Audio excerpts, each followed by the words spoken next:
आपसे हाथ जोड़कर निवेदन है कि हमारी प्रस्तुति को पूरा सुने, एनिमेशन पर ज्यादा ध्यान ना दे। हमारी प्रस्तुति के मर्म को समझने की कोशिश करें। चलिए शुरू करते हैं। सर्वनाश का द्वार। एक ब्राह्मण दरिद्रता से बहुत दुखी होकर राजा के यहाँ धन याचना करने के लिए चल पड़ा। कई दिन की यात्रा करके राजधानी पहुंचा और राजमहल में प्रवेश करने की चेष्टा करने लगा। उस नगर का राजा बहुत चतुर था। वह सिर्फ सुपात्रों को दान देता था।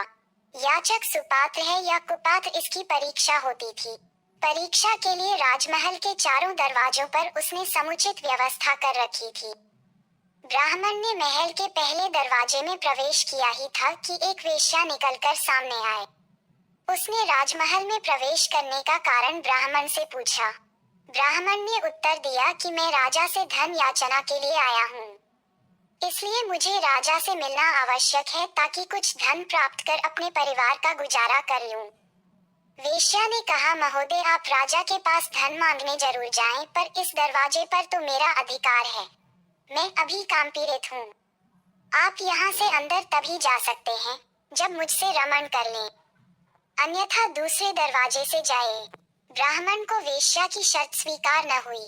अधर्म का आचरण करने की अपेक्षा दूसरे द्वार से जाना उन्हें पसंद आया। वहां से लौट आए और दूसरे दरवाजे पर जाकर प्रवेश करने लगे। 2 ही कदम भीतर पड़े होंगे कि एक प्रहरी सामने आया।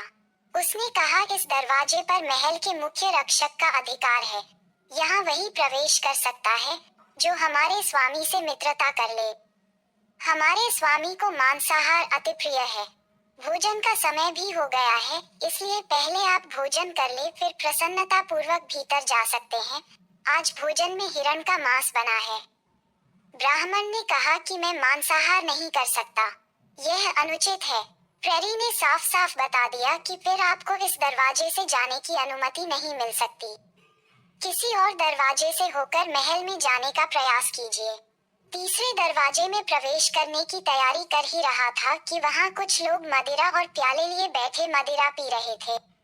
ब्राह्मण उन्हें अनदेखा करके घुसने लगा तो एक प्रहरी आया और कहा, थोड़ा हमारे साथ मद्य पियो, तभी भीतर जा सकते हो।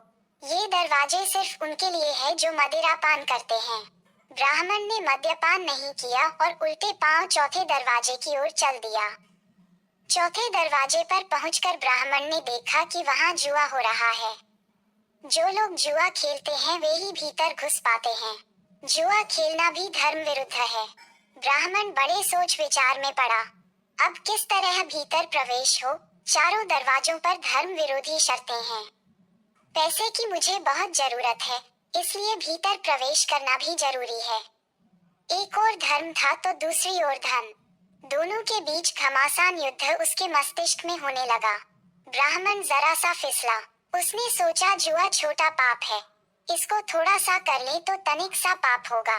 मेरे पास 1 रुपया बचा है, क्यों न इस रुपये से जुआ खेल लूं और भीतर प्रवेश पाने का अधिकारी हो जाऊं। विचारों को विश्वास रूप में बदलते देर न लगी। ब्राह्मण जुआ खेलने लगा। 1 रुपये के 2 हुए, 2 के 4, 4 के 8। जीत पर जीत होने लगी। ब्राह्मण राजा के पास जाना भूल गया और अब जुआ खेलने लगा। जीत पर जीत होने लगी।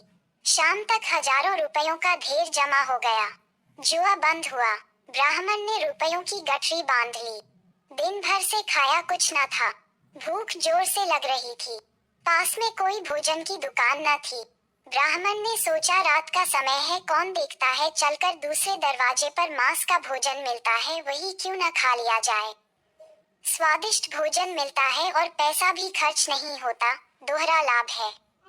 जरा सा पाप करने में कुछ हर्ज नहीं। मैं तो लोगों के पाप के प्रायश्चित कराता हूँ, फिर अपनी क्या चिंता है, कर लेंगे कुछ न कुछ।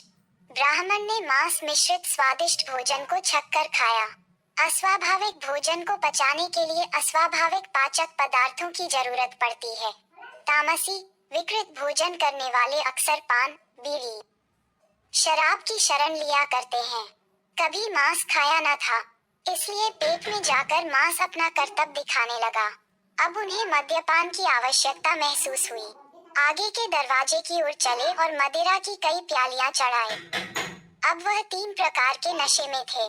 धन काफी था, साथ में सो धन का नशा, मांसाहार का नशा और मदिरा भी आ गई थी। कंचन के बाद कुछ का, सुरा के बाद सुंदरी का ध्यान आना स्वाभाविक है। पहले दरवाजे पर पहुंचे और वेश्या के यहाँ जा विराजे। वेश्या ने उन्हें संतुष्ट किया और पुरस्कार स्वरूप जुए में जीता हुआ सारा धन ले लिया। एक पूरा दिन चारों द्वारों पर व्यतीत करके दूसरे दिन प्रातःकाल ब्राह्मण महोदय उठे। वेश्या ने उन्हें घृणा के साथ देखा और शीघ्र घर से निकाल देने के लिए अपने नौकरों को आदेश दिया। उन्हें घसीटकर घर से बाहर कर दिया गया। राजा को सारी सूचना पहुंच चुकी थी। ब्राह्मण फिर चारों दरवाजों पर गया और सब जगह खुद ही कहा कि वह शर्तें पूरी करने के लिए तैयार है। प्रवेशाज वहां शर्तों करने दो, पर के साथ भी कोई अंदर जाने देने को राजी न हुआ। सब जगह से उन्हें दुत्कार दिया गया। ब्राह्मण को न माया मिली न राम।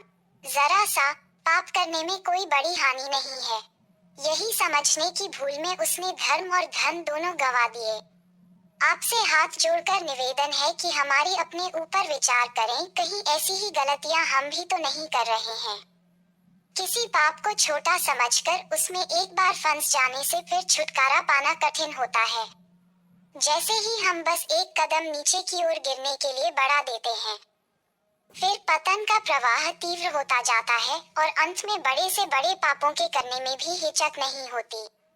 हर पाप के लिए हम खोखले तर्क भी तैयार कर लेते हैं, पर याद रखें, जो खोखला है वह खोखला है। छोटे पापों से भी वैसे ही बचना चाहिए। किसी को बुरा लगे तो माफी चाहूंगा। आपको हमारी प्रस्तुति कैसी लगी? अपने अनमोल विचार कमेंट्स में जरूर दीजिएगा। ऐसी ही और दिलचस्प, मार्मिक, प्रेरणादायक, मर्मस्पर्शी प्रस्तुति के लिए आप हमारे YouTube चैनल सब्सक्राइब कर सकते हैं। My YouTube at your well wisher.